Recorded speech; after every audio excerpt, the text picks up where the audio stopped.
গেছিলাম বনগাঁয়, video shoot ছিল, তো সেখান থেকে এসেছি 6:15 বাজে, তারপর রেডি হওয়া শুরু করেছি। তো দেখো কেমন লাগছে।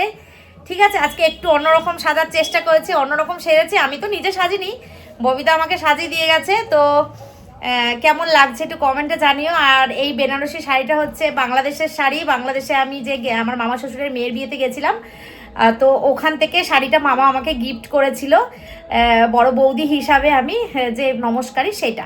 তো আমি পছন্দ করে নিয়েছি। পুরো ফুল লুক তোমাদেরকে দেখাচ্ছি একটু পরে, তোমাদের দাদা আসুক তারপর দেখাচ্ছি। তোমাদের দাদা এখন রেডি হচ্ছে, এখন বেজে গেছে 8:15।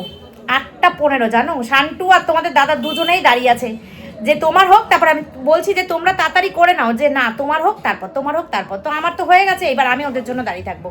ঠিক আছে, চলো বিয়েবাড়ির একটা ভিডিও শুরু করলাম, দেখতে থাকো। আশা করছি তোমাদের খুব খুব খুব খুব খুব ভালো লাগবে। ঠিক আছে, বেল দিচ্ছে দেখো গাড়িওয়ালা। চলো, মান্তু গাড়ি পাঠিয়ে। এই হচ্ছে আমাদের বিয়েবাড়ির গিফট। তোমরা কমেন্টে জানিও কিন্তু, হ্যাঁ গিফটটা কেমন হয়েছে। এই হচ্ছে আমাদের বিয়েবাড়ির গিফট, আমার সব থেকে পছন্দের। এই গিফটটা যদি কেউ আমাকে দেয় না, আমি এত খুশি হব তা ভাষায় বর্ণনা করার মতো না। ভীষণ সুন্দর, ভীষণ সুন্দর। এটা হচ্ছে আমাদের বিয়েবাড়ির গিফট। চলো এখন বিয়েবাড়ি যাই, তোমাদের সঙ্গে ভিডিও শেয়ার করি।